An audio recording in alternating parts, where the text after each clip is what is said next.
Coming up on the Mindful Midlife Crisis. He mentions how he was one of my first executives in the tech space, and he mentioned the commute. And now the commute, and I had another, Gamal talked about this too. If we're commuting hour and a half, front and back, right? So that's 3 hours. Let's just say 2 hours in the day. And now you have that extra 2 hours to yourself. What can you now do with that time? And people started to recognize like, oh, wait a minute. These 2 hours, that compounds, right? So that's 10 hours a week. Well, I got this side hustle or side project I was doing that I could really now focus on or potentially even scale. And so people started to see that. And, you talk about compounding interest. Well, this compound of time now, because what people started to do is say, all right, so I don't have the commute. I'm not just going to sleep in. I'm going to actually treat it like I'm working, and then I'll go to my actual job at 8 or 9. But from 7 to 9, here's what I'm doing. Or 8 to 9, here's what I'm doing. And so was it a reshuffle? Yeah, a bit of a reshuffle. But I think it was really, when we talk about mentally what it did for folks, it was an awakening. 9 to 5, I may be able to leave that. And if I could, here's what it could look like.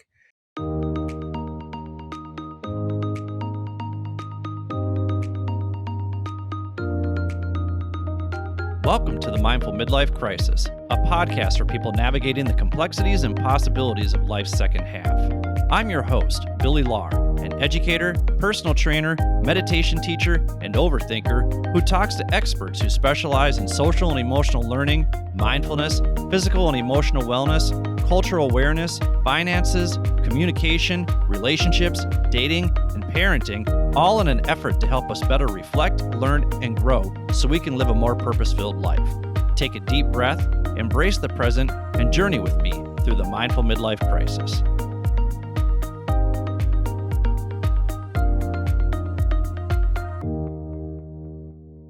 Welcome to the Mindful Midlife Crisis. I'm your host, Billy Lahr. Thank you for tuning in wherever you are. The purpose of the show is to provide a platform that gives people the space and permission to share their expertise and life experiences in order to help others navigate the complexities and possibilities of life's second half.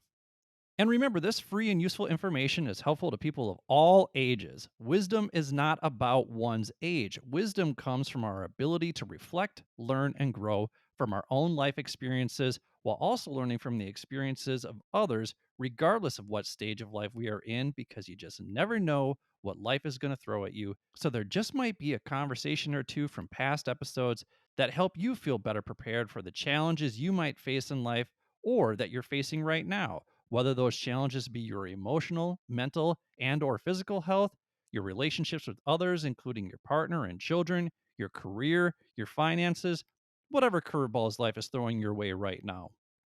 Just know that you are not alone in your experience, and the conversations I'm having here are with people who have been there before or have done the research to help you navigate these situations with more awareness, openness, curiosity, and compassion so you can live a more purpose-filled life.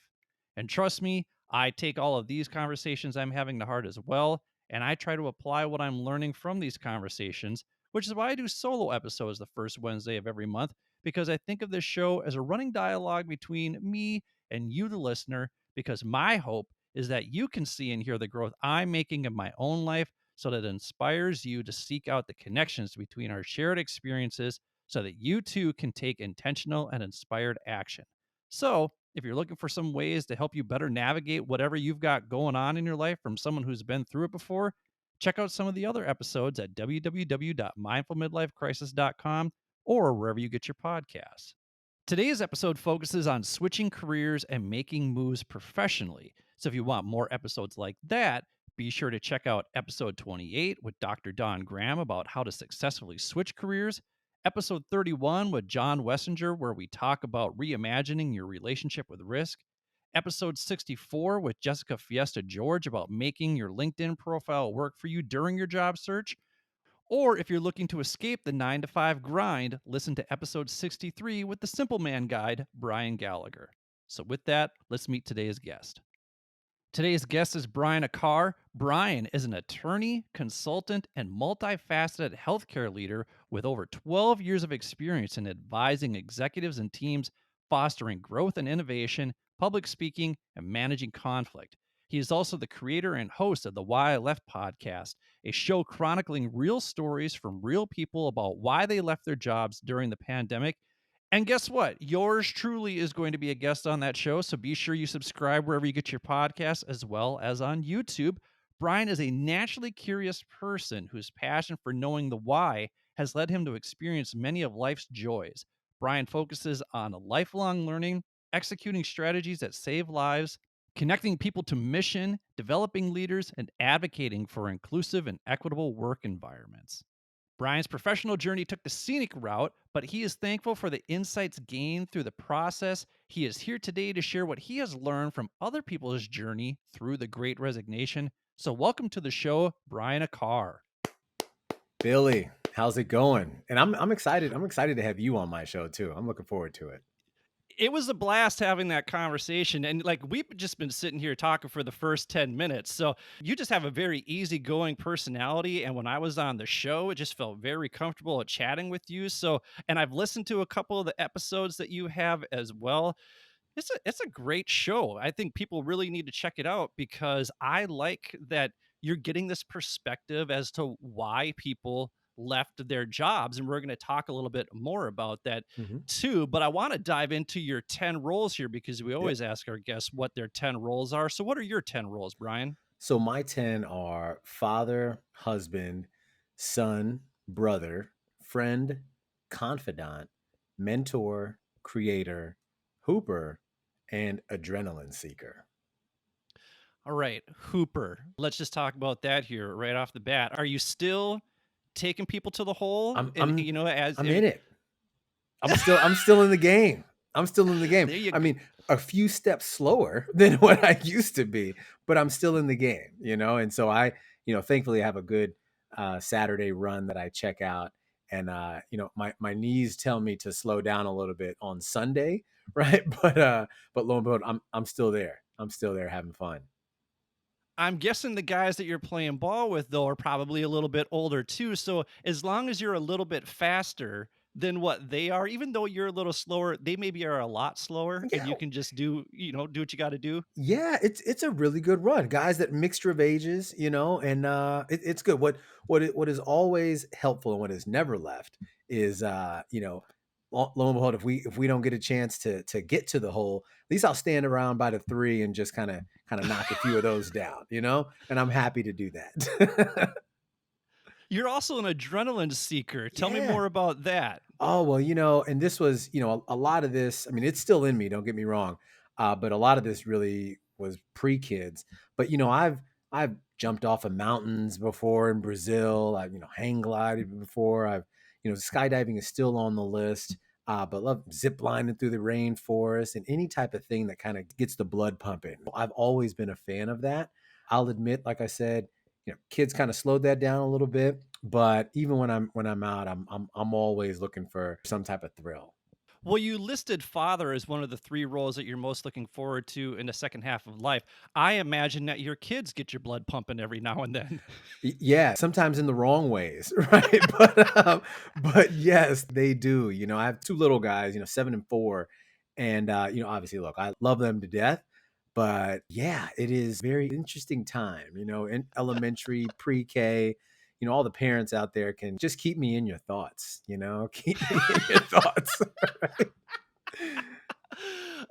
Listen, that's why I didn't sign up for that role because I worked in education and so I was taking care of everybody else's kids. But my favorite part about being an educator was at the end of the day going home by myself and Yes. not having to worry about it. Absolutely. And I give you folks a lot of credit, and I know what we may get into this, but the whole, especially during these past couple years, teachers don't get paid enough. I mean, they don't. You really start to see that and you're so thankful about what they do when you have to spend more time with your little rugrats than you normally had. But yeah, it was a good thing. It was a good thing. And you're also looking forward to being a husband in the second half of life. Talk about what are you looking forward to in the second half of life, especially as your kids get older? Yeah, and and as I was thinking about this, and one, I think it's a great exercise, right? But I think about, well, what is, we go through, these stages of parenting, right? And these first few stages with my wife and I, a lot of it is just, we're trying to figure a lot of things out, right? We were obviously in both of us in career mode, we're in parent mode. And as they get older, they get easier. And so now, hopefully, that then frees up some more time for us to do some of the things that we like to do. And so I'm just really looking forward to that. My wife, this may be cheesy, but my wife is is like my best friend. And so, kids kind of put a damper on that a little bit. It's no knock to them, love them dearly, but we don't get a chance to do some of the things that we used to do pre-kids. As I was thinking about these 10 roles and thinking about, well, second half of life, and by the way, that made me feel like, oh damn, I'm getting up there. But when I feel about what does that look like, well, yeah, they're getting older, they're getting easier, they're going to start doing their own things. Well, good. That gives me some time back with my friend, with my wife.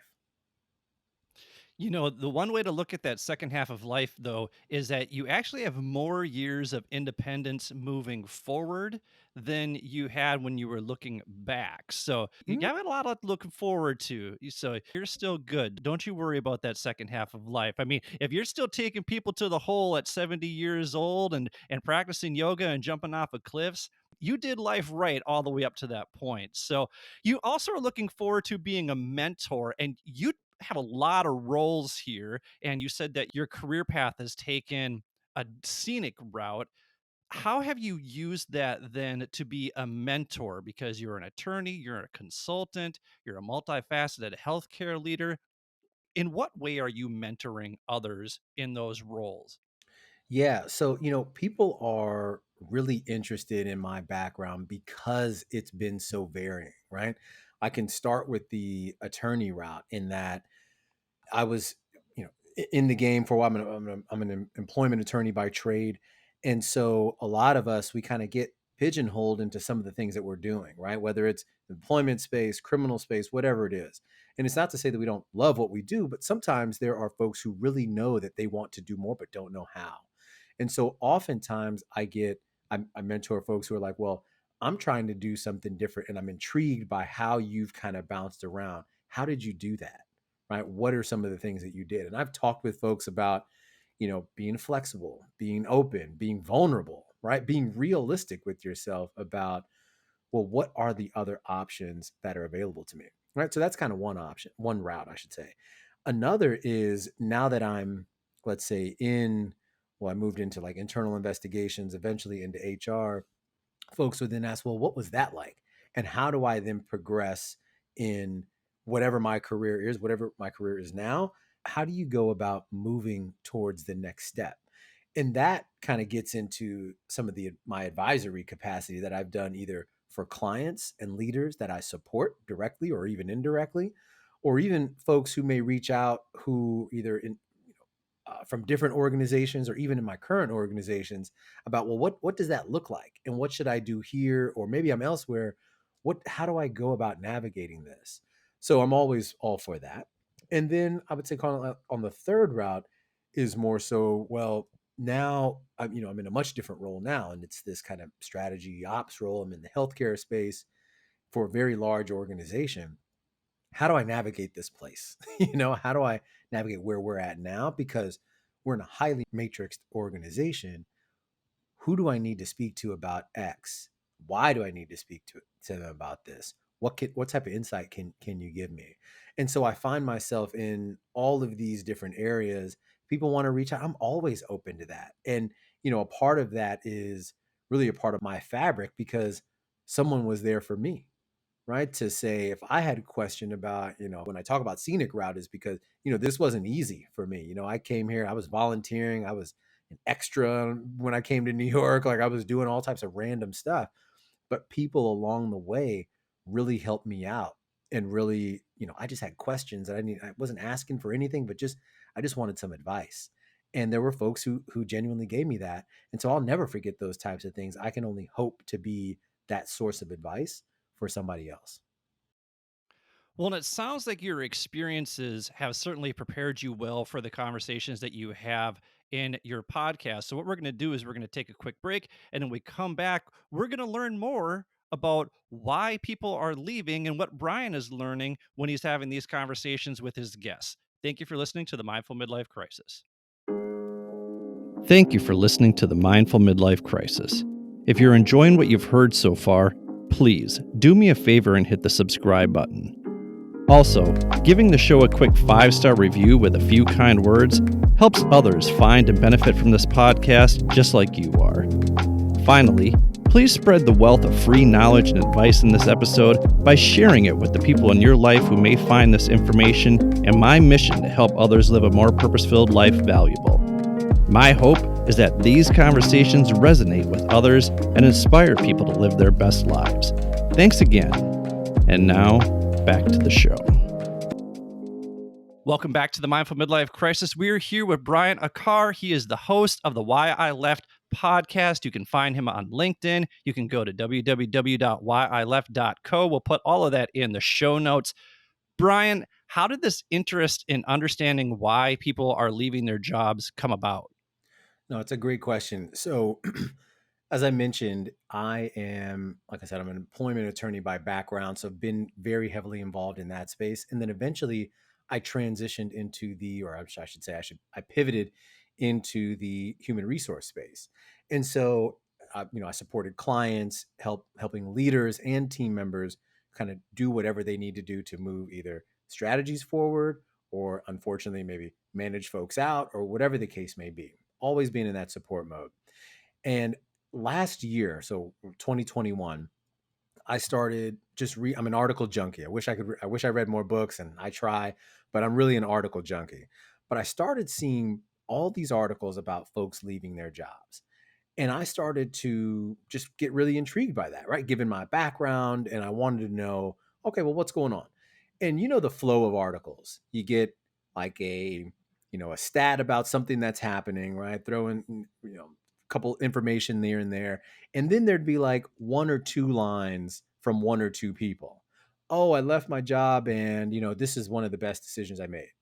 Okay. And then the article then finishes with some other stats and maybe some other fluff, and then it's done. I kept seeing this over and over and over again. And I was getting frustrated because I was like, well, God, let's say you were in Billy's got more of a story to tell. I want to know, I really want, like, what's going on here? And it spat in the face of what I was thinking. Right. And so I was heavily involved in some of the redeployment efforts in COVID for my healthcare system. And so I wasn't really, in my mind, I'm thinking the world it's crazy right now. You would want stability. People are looking for stability. So why are people leaving their jobs right now? You think if you have a bird in the hand, why are you going to lose that? And so I kept reading more and more about these things. And I had this thought in my mind. And then these articles kept going and going and going. And then one night, and apparently, I'm not into this, but someone had told me I had this 3 a.m. idea that I couldn't shake about. I was like, well, what if these people wanted to tell their own story? I woke up, I was on the couch, I was doing some work, and I happened to fall asleep, and I couldn't go to sleep. And next thing you know, it was like, oh, why I left. Cool, let me go back to bed. And I couldn't. And so I wrote out the intro episode in like the next hour and a half because I couldn't shake it. And it was like, oh, well, what if people wanted to tell their stories? And then I kind of gave you a little bit of the intro with some of the things that I mentioned. And then I was like, okay, wow, what's going on here? This is weird. I've got a bunch of ideas for a lot of different things. Some get some traction, some don't. But this one stuck. And so what I did was, going back to, my wife, ran it by her, ran it by a couple close friends. Like, do you think I have something here? They were like, yeah, I think it'd be good. And then what does my wife do? She buys me this How to Start a Podcast book from NPR. Oh, And that is total support right there. oh, absolutely. And so then I devour this book. Normally it may take me 4 months to read one book. I finished this thing in like a week. And it's a step-by-step process, what to do, how you get the idea, all these Venn diagrams and all the things. And I did all the exercises. And then at the end, I was like, I think I got something, and so then this was January, right? So then I plan for like January, February, March. It's all planning mode. And so if you recall, a part of my, there's an intro, like there's a whole flow with this. I reach out to you, or if someone reaches out to me, I have a process that I reach out. I tell you why. It's nothing canned, right? I mean, obviously the links are canned, but if I see you or you reach out to me, here's why I think you would be interested. So I'm almost cold calling or cold messaging people either on LinkedIn, mostly on LinkedIn, but maybe Matchmaker or whatever. And so I started doing all these things. And then it got, so planning about what I would say to you, how I would say it in the flow of the episode. And then it got to a point, Billy, where it's like, well, you got everything you need, but you don't have people. So what good is this idea if no one wants to do it? And so now you got to put yourself out there. And so I did. And look, I got ghosted often. Right? I was trolling articles, the Great Resignation thread, finding everything. I'd reach out to folks, and then people started saying yes. And I got to give her credit. This woman named Chelsea Kidd was the first person. I found her in a CNBC article, but was the first person who was like, "Yeah, I'm interested." We did an intro call. Like I said, we had the whole setup. She was supportive of the vision. And then she was like, "Yeah, let's do it." And it gave me so much fire because I was like, "Oh wow, yeah, perfect." Because she was one of the first people I actually saw, and she said yes. And I always, I was in another show, and I was like, "Movement begets movement," right? So she said yes. I put a little thing out there. I was like, "Hey, you're interested?" Some other folks expressed some interest. Yes, and I got more yeses. And so in my mind, it was, well, I want to get to 20 episodes. I don't know why 20. It was a nice round number. I was like, let me get to 20. And so I started recording, and I got to 10, and I was like, oh, this is nice. I think this is going somewhere. And then I got to 15, and I was like, okay, I think I can release this now because I think I'm going to get to 20. And then eventually I got to 20. And it was such a sense of accomplishment that I did it. It was like idea to action. That's been my kind of phrase of idea to action. And Chelsea just really helped me kick it off. And so I'm really indebted to her because, look, I've never met any of these people like you. We've never met in person. I'm a random guy reaching out to you on LinkedIn or elsewhere. And so I give a lot of love and a lot of respect for those folks who really believed enough in the vision. But the vision was really aided by my planning. And that's what helped in those first few months. So that's why I started it. And it's been great. And I got to compliment your production value is top of the line. The organization that you put into it, like there are systems in place. As a systems man who prides himself on being organized and making sure everybody has what they need, your organizational system is envious. It is absolutely fantastic. Your production is envious. It's great. Your guests have been great. I listened to my favorite guest, yeah, I think in almost podcast history is Jennifer Walton. If Oh, anybody yeah. wants to start with an episode, start with Jennifer Walton. Yeah. Like I developed a crush on Jennifer Walton because she is fantastic. She is absolutely amazing. I was really, really impressed with her story. There was one thing that you said here in this response that interested me. You started with the word transition and then you went to pivot. What's the difference? Oh, so that was actually, I'm actually trying to be, I use the word kind of transition often. And, I was talking with someone in the podcasting tribe, and I was like, hey, wanting to be sensitive and mindful of those folks who like of the trans community who may be transitioning. And so it means different things. And so maybe you should think about using pivot. And I was like, that's a good one. Thank you very much. Let me try using pivot. So that's all that has to do with that. I'm so used to saying transitioning now. That's interesting. Perspectives, that I take for granted here, Yeah, same. you talked about reaching out to someone that you saw in a CNBC article. And I think it's just so important that we once again emphasize this idea of networking because we always say on here, your network equals your net worth. And Mhm. you never know what's going to happen. Like my dad always used to tell me the worst anyone can ever say is no. So just Oh yeah. ask the question. It's interesting how many people are willing to help you if you just ask that question. I wanted to ask you here, you do some work here in diversity and equity. How did your experience as attorney focused on employee discrimination shape your understanding as to why people leave their jobs? Yeah. So, I guess background for your audience is as an employment, there's different, many sectors of employment law. Mine was really focused on the investigation side and in the discrimination, harassment, retaliation, and even reasonable accommodation space. And so, you either like to see me or you don't. More often than not, you don't, right? But I'm comfortable with that. But what that area helped me with is it helped me understand the ease with which people can become dissatisfied with things that are happening at work, whether that's a policy that's being implemented or a practice or even a management style of a leader. And so knowing that, now you start to say, well, okay, folks are going to be, what is causing some of these issues, right? Why people are leaving, and you hear about burnout, you hear about unfair treatment, and that could be a loaded term. What does that mean? And you could delve in deeper there, right? But then you have folks when you talk about overall dissatisfaction. Well, now during the pandemic, organizations are laying off people, but what about, and this is not a focus of my show, but I'm intrigued by this at times. But what about the people who didn't get let go, who now have the jobs of like 3 and 4 people with very little to no increase in pay? That's a huge dissatisfier, right?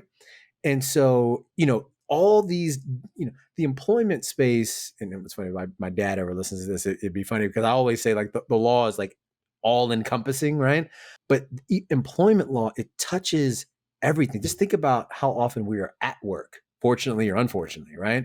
And everything that is involved in that relationship, you can think about, well, hey, folks can have, when we talk about investigations in this realm, it's actual or perceived discrimination, harassment, retaliation, or whatever.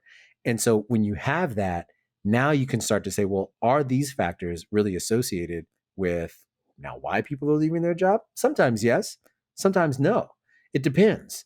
But it's always something that I at least try to think about because there's always some type of underlying issue that people may or may not be talking to you about. And so I guess that's the natural investigator in me. I hear responses, but then I'm thinking, okay, let's go a little deeper. Well, let's go a little deeper than that. And it's not that I'm trying to pull anything out that doesn't exist. It's just more about trying to better understand the wholeness of the situation. And I imagine that your experience as an attorney served you well in HR too. So, what was the relationship there? What were the transferable skills? How did your experience as an attorney help you in HR? How did it contrast what you were doing in HR? Yeah. So, a lot of folks in HR don't necessarily have a legal background.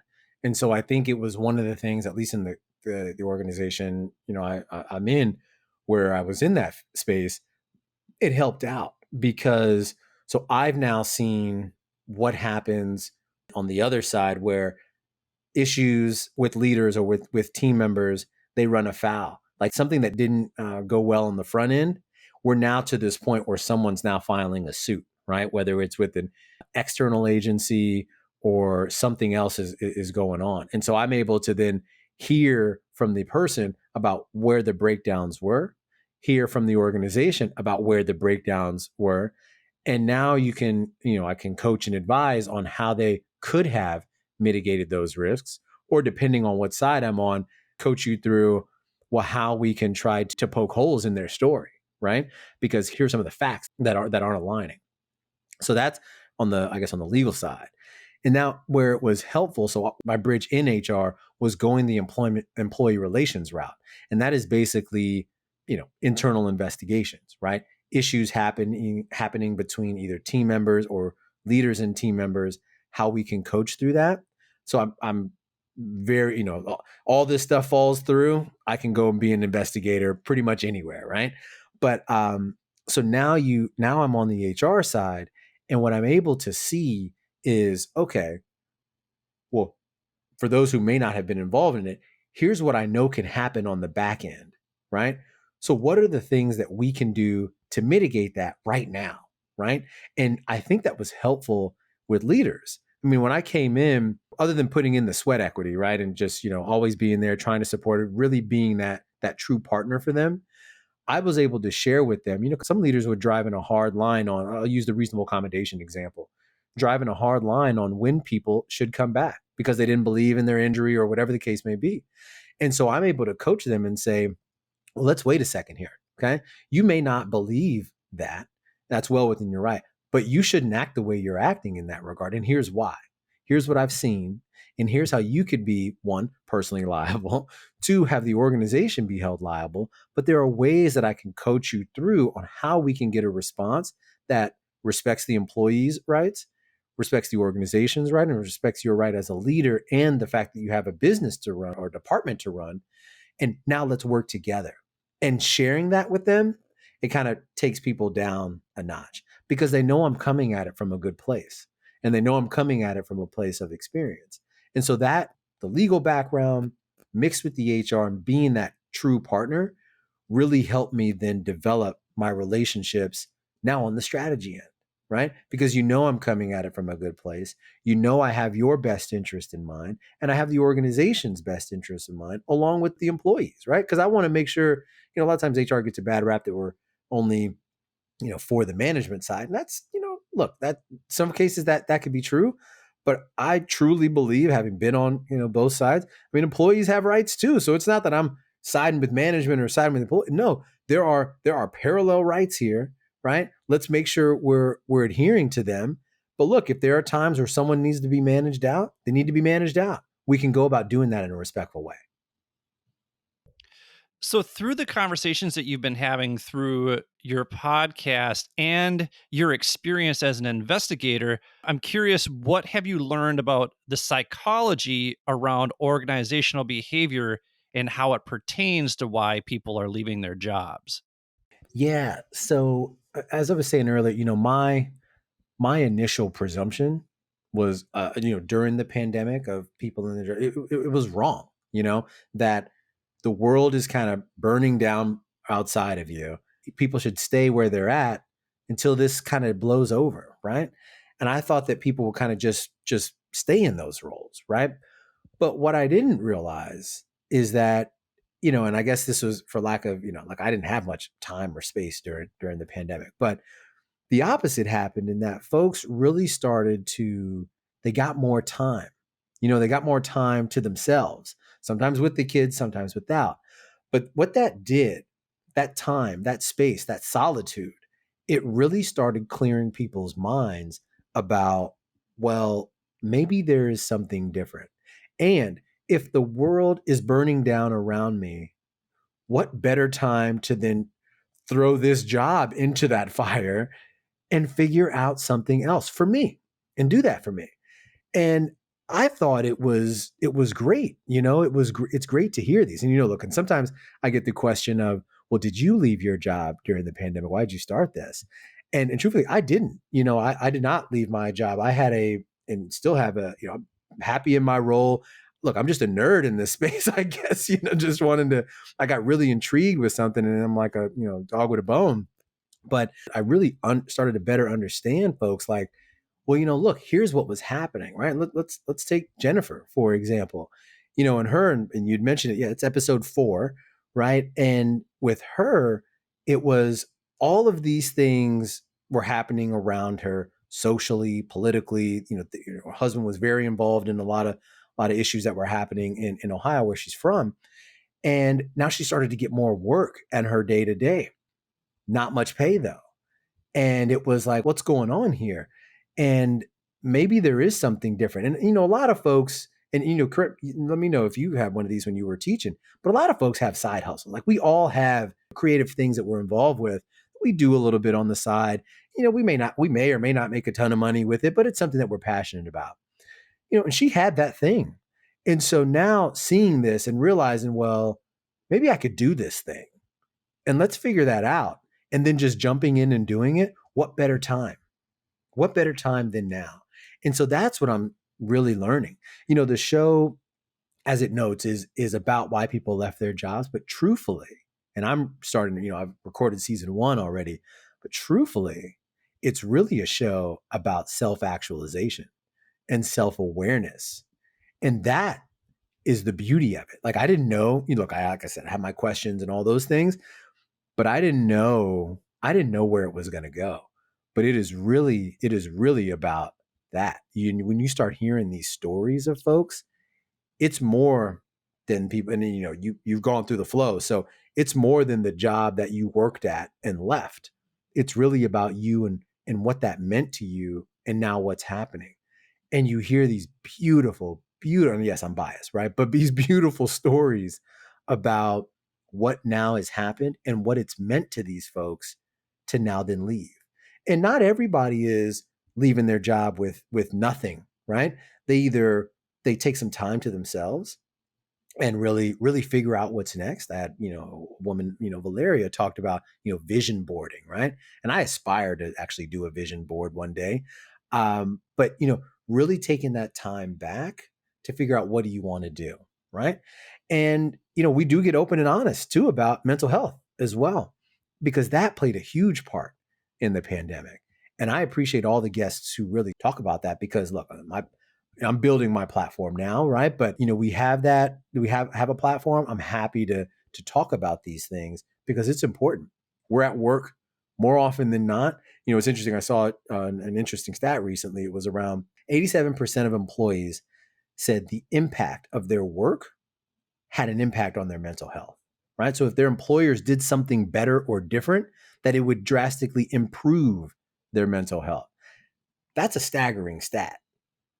Well, yeah, I was going to ask you too then, what are you seeing corporations who are succeeding and the corporations who are failing when it comes to employee retention and satisfaction doing? We had Kristen Brown on the show, I think it's episode 27, and she likes to refer to herself as the corporate hippie, right? So she likes to bring all the woo woo stuff Right. into a corporate feel. Are companies that are successful in retaining their employees embracing this, or have they just created a meaningful, positive work experience, a purpose-filled work experience, and people are like, I don't want to leave this job. This is a good job. Or are you finding that people are stuck, like what your original assumption was, is like people are just weathering the storm and they feel stuck because like they got to pay the bills during this pandemic because who knows what's going to happen when we come out of it. And what are companies who are failing not recognizing, or is it kind of out of the company's hands because it is about this self-actualization? Yeah, that's a great question. Let me address like the purposeful work thing initially. I think that comes from within. Having a purpose for what you do, you can find that where you're at, but sometimes that may not be it, right? You may not have that wherever you're working, right? You may not be driven to do retail. You know what I mean? Like, that may not be your thing.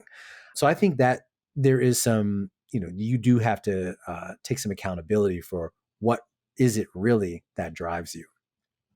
Now moving to the aspect around, well, what companies who may not be doing it right, what are they doing, what are they not doing? I think as we kind of come out of the pandemic now, and I say that lightly because it's still going on in other places and that type of thing, but companies who are unwilling to be flexible on how work is now, and that means how people work, where people work, the style of work, right? Whether it's in office, hybrid, or fully remote, whatever the case may be. Those companies who are drawing that hard line, I think they're playing with fire a little bit, right?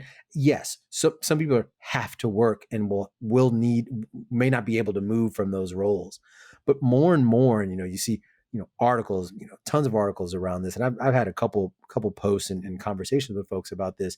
The future of work is really kind of this hybrid model, right? And I think it offers some flexibility. And now we can argue about, well, what that means and Should people be in the office, whether they shouldn't be? I think for certain aspects, yeah, there should be some in office work, but to have it be fully in office for roles that truthfully may not need to do that, I think you got to be flexible in that regard. Okay. Now, for the companies who are doing it right, it's more than free lunch and ping pong tables, right? It's definitely more than that. What you're seeing now, and kind of going back to the mental health piece, what you're seeing now is when we talk about benefits, you're seeing companies truly invest more in the types of mental health benefits that really can help their team members and families, right? Yes, the free lunches and beanbag couches may be good, and open office space.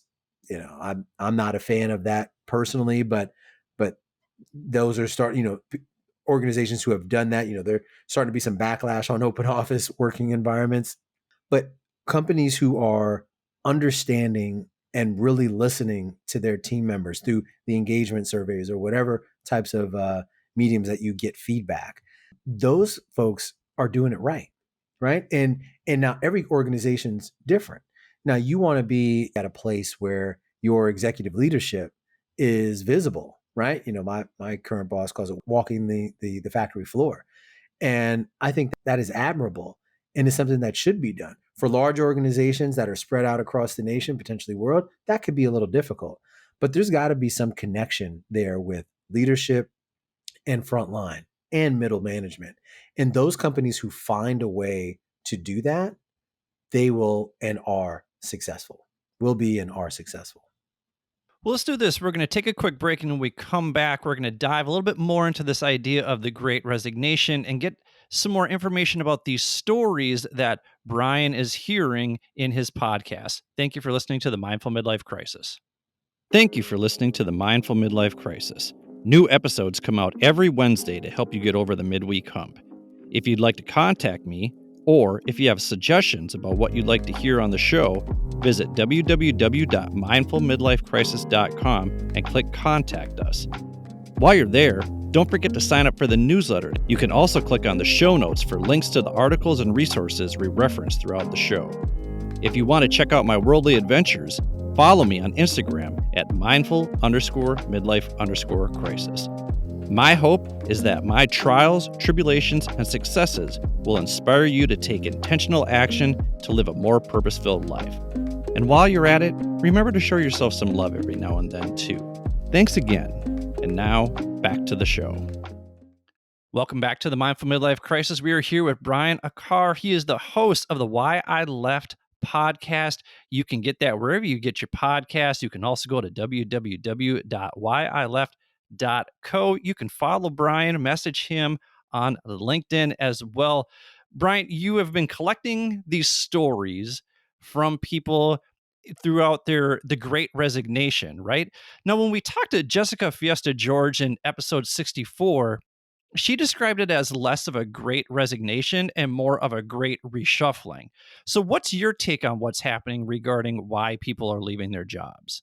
Yeah, no, and I've seen that too. The great reshuffle, all of those things, the great awakening. I saw a couple of those as well. And what I will say, especially towards the awakening piece, is that I think, yes, was it a bit of a reshuffle? Absolutely. People now had, as I mentioned earlier, had more time on their hands, and it led them to really question, well, am I happy in these current circumstances? And what can I do? Right. And so, yes, there's been a bit of a reshuffle, but there's also been, truthfully, an exodus from the formal 9 to 5. And so I agree, somewhat. Yeah, it's been of a reshuffle. I guess it depends on how you want to phrase reshuffle. I mean, people are reshuffling their lives when they realize, now I have all this time back. And I'll give an example. And this episode is actually coming out next week, but talk with a gentleman named Keith, and he mentions how he was one of my first executives, and in the tech space, and he mentioned the commute, right? And now the commute, and I had another, Gamal talked about this too. If we're commuting hour and a half, front and back, right? So that's 3 hours. Let's just say 2 hours in the day to your job. And now you have that extra 2 hours to yourself. What can you now do with that time? And people started to recognize, like, oh, wait a minute, wait a minute, wait a minute, wait a minute.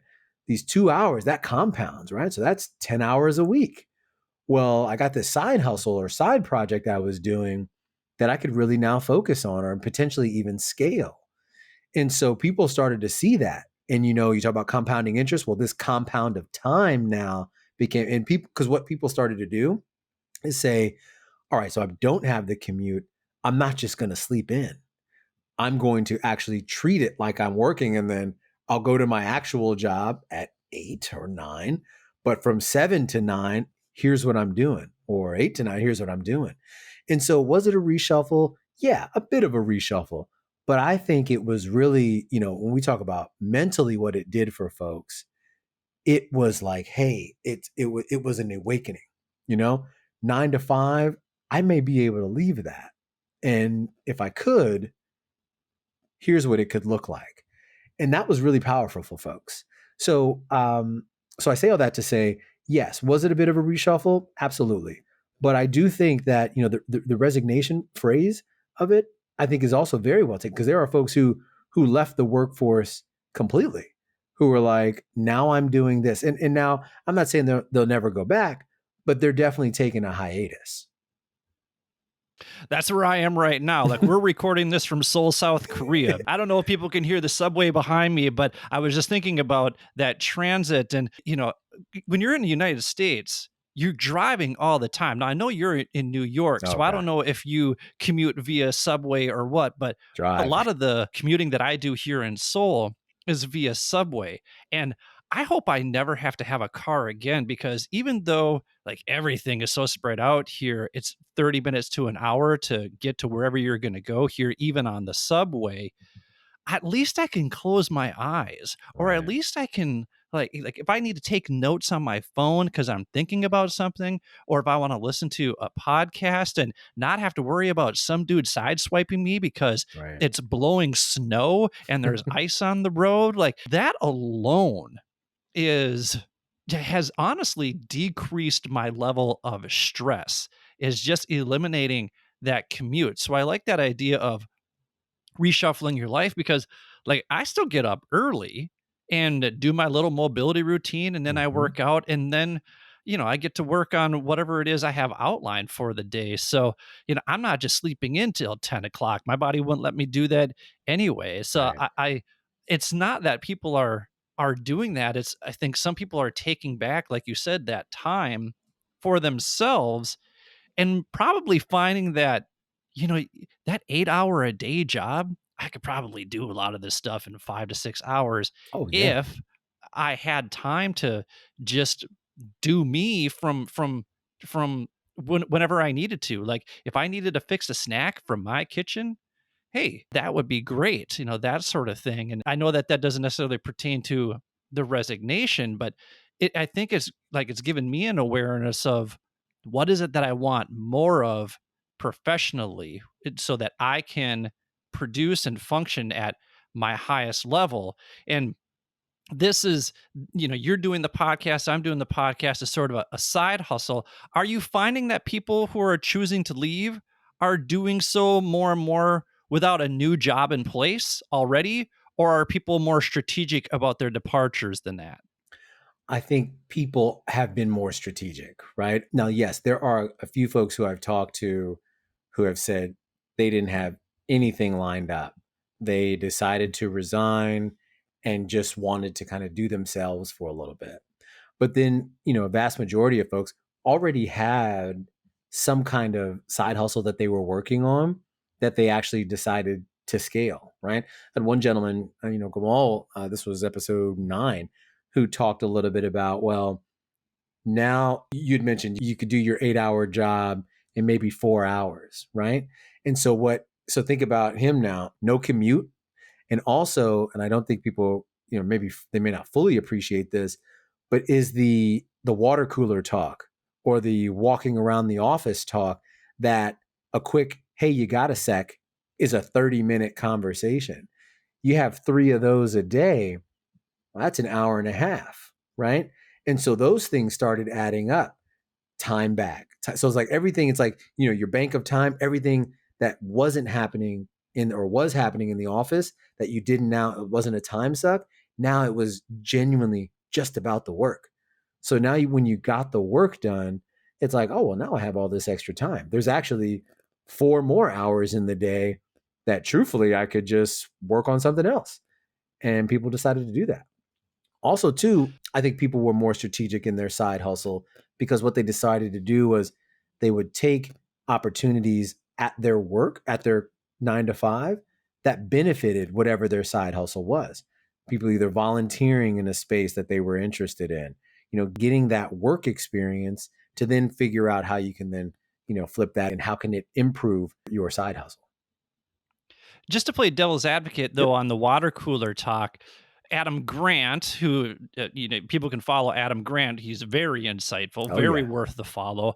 He actually talked about how water cooler talk isn't such a bad thing because it promotes social interaction, and that we do need that's one of the things that, and I know Malcolm Gladwell took a lot of heat that he talked about remote Oh, jobs, yeah. remote working is isolating people. Yeah. And he got emotional about it because he thought that it was just a detriment to our mental health and that we do need to get back to the office. When you actually listen to that whole clip, he says that, this hybrid idea, and we do need to stress more interaction face to face, that Right. sort of thing, that is crucial. Do you see the value in those face to faces, even though they might just be kind of superficial? Or is it nice to just kind of cut that stuff out and make it more business? Yeah. So for me, and look, and look, my job is not remote at all, right? But I'm actually, team hybrid. Like I'm for a hybrid working environment. I do think that having that in-person connection with folks is important. I do think there can be time wasted in the office on some, water cooler talk, but I also think that some of the most, even now in my role, some of the most impactful discussions I've had, maybe a quick 3 to 5 minute after a meeting, I happen to catch an exec in the hall. Here, I'm thinking about this. What do you think about X, Y, and Z? They give me their insight. I'll take that away. Right. That I may not have, I don't need a meeting for this, right? We don't need to set up time to talk about this. We can walk and talk and boom, I got what I need. So I'm a big proponent of that. And so you won't find me saying like, there's like, it needs to all be remote. We can all do that. Look, I think that there's got to be a balance. There's some type of like harmony that exists there. And so to your point, yeah, I think that there is value, to Adam Grant's point. Yeah, there is value to some of the either, water cooler or potentially kind of in the gap type of conversations. I think there's a lot of value to that. But there could also run the risk of sometimes those conversations may not be valid depending on what it's about and how you use it. If I could find a job where I got 3 weeks where I can work remotely, and then the fourth week I need to be in person, sign me up for that, because that That's would be beautiful. ideal, because then I'd spend 3 weeks in a different state or a different city every month and then come back to wherever home base is and Yeah. work there. Like, I would love that. But this whole, every other day thing, Oh, please. don't you understand that I want to be in Costa Rica for Yeah. Yeah. Now, and it's a great point. I maybe should say, I'm a fan and proponent of a reasonable hybrid model because I've seen things that are like, oh, Tuesday to Thursday you need to be in the office. Well, but Friday and Monday you can work remote.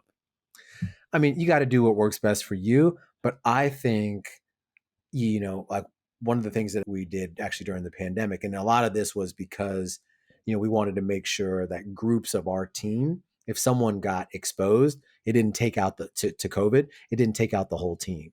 And so what we did was 1 week on, 1 week remote rotations. And that was beautiful. It was a beautiful thing. And you want to talk about engagement.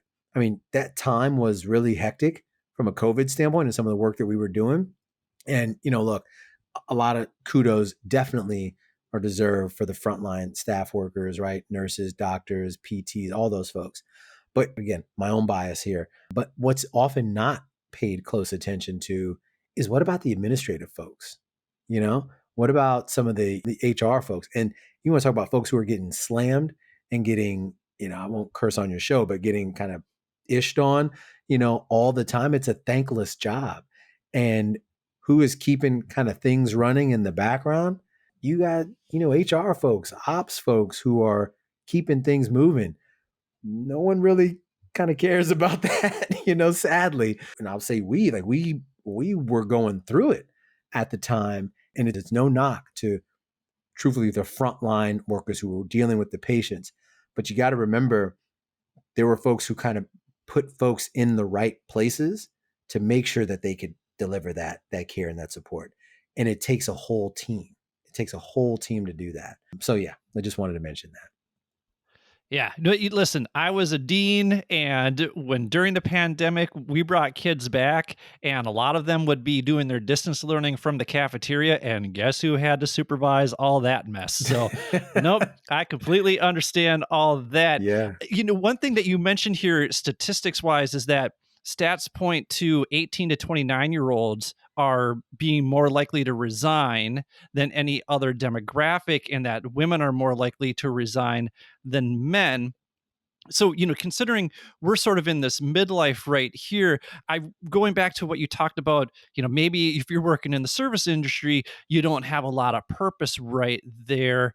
How are you seeing then? Because when we talk about the great resignation, is it skewed because those 18 to 29-year-old numbers are so high because they're working jobs and they're not necessarily resigning from a career? Yeah, I think maybe potentially, right? I think especially with that cohort, right? And I believe that's like Gen Z cutoff, and Gen Z maybe 27, 28 cutoff. But with them, I think one of the things that you kind of read and see this a lot is they're putting life first, right? And they are adamant about that. I commend them, right? I do think millennials are kind of like that as well, but you really see Gen Z kind of embodying that piece. And so they may be in jobs per se, but they are also saying, even if they are in a career, if you are not going to support some of the things like we talked about, a flexible work environment or some type of development or whatever the case may be, I'm going to leave. And I'm not going to have any qualms about it. I'm going to leave. And they are doing that. Organizations have to recognize that. So yeah, I think they may skew it a bit, especially maybe the younger ones. There's not that much commitment there, 18 to 21. You may not be committed to whatever you're working at that time. So great. Yeah, I think the numbers may be skewed a bit, but I do think there are some good learnings to pick up from that demographic, given some of the things that are happening. Well, and this kind of brings me to my last point here is when we talk about that demographic and when we talk about guys in midlife, how much do you think access to resources, whether those resources be financial or social networks, plays a role in why people choose to leave their jobs? Yeah, I think one of the things that is very interesting about that demographic, I do think the access to those resources can play a role, but I also think the flexibility, and we talk about making a living, right? There are many ways for folks, regardless of age, but especially in this demographic, to make a living and make, truthfully, a lot of money quickly online. And so the internet kind of levels the playing field in that regard. And look, not everyone can be a influencer or a creator or things like that, but you get enough followers on YouTube and monetize it through AdSense, those numbers, they can start adding up. I mean, to the point where it could be a part-time job for you.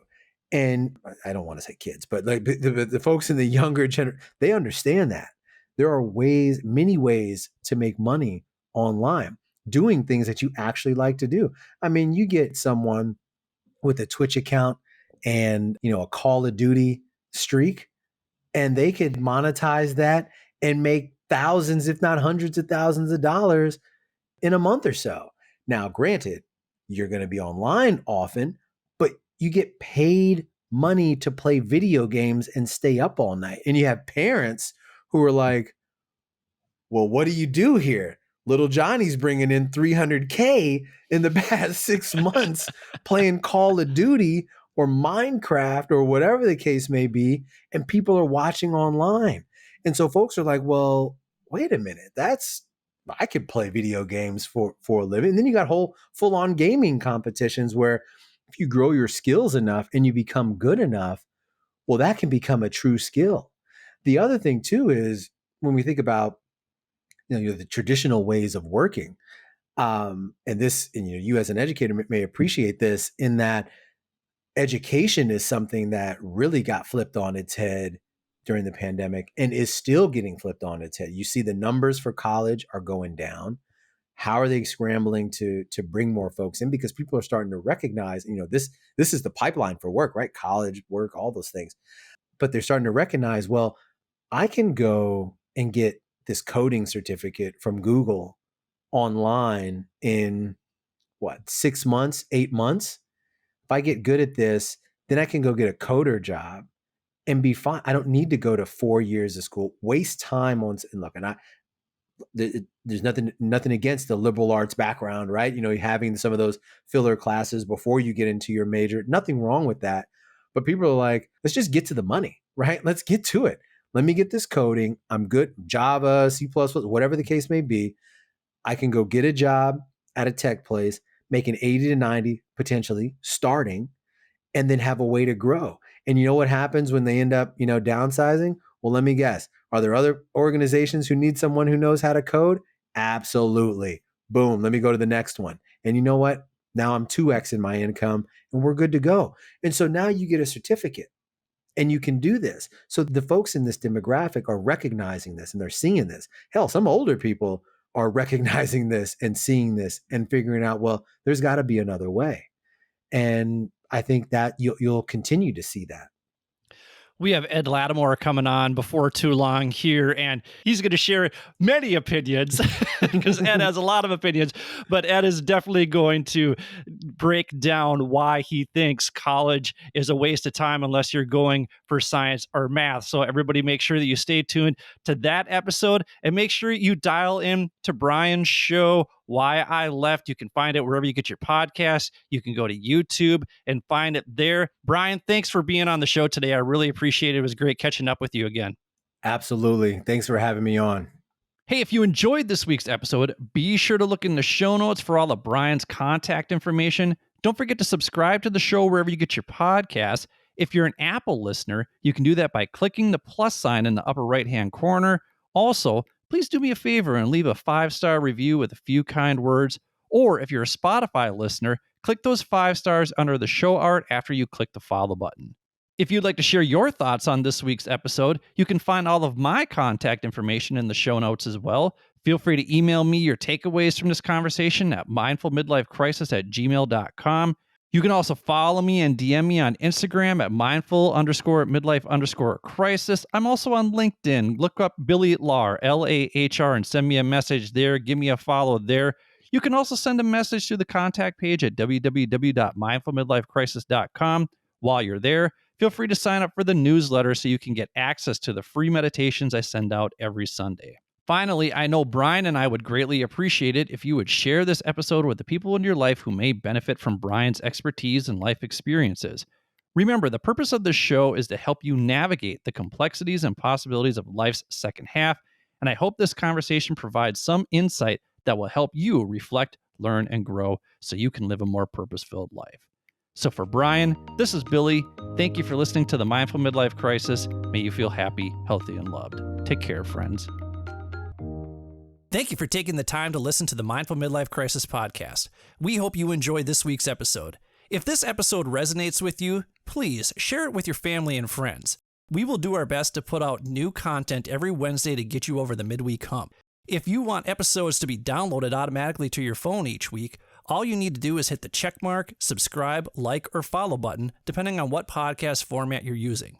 While you're at it, feel free to leave our show a quick 5-star review with a few kind words so more people like you can easily find our show.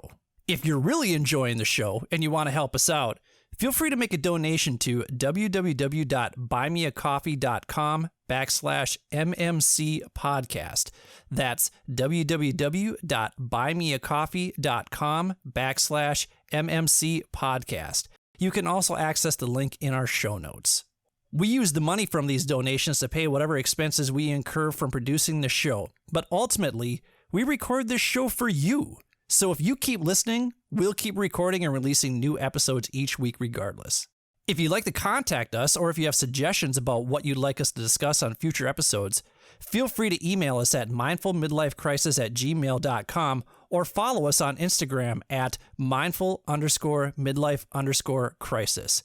Be sure to check out the show notes for links to the articles and resources we reference throughout the show.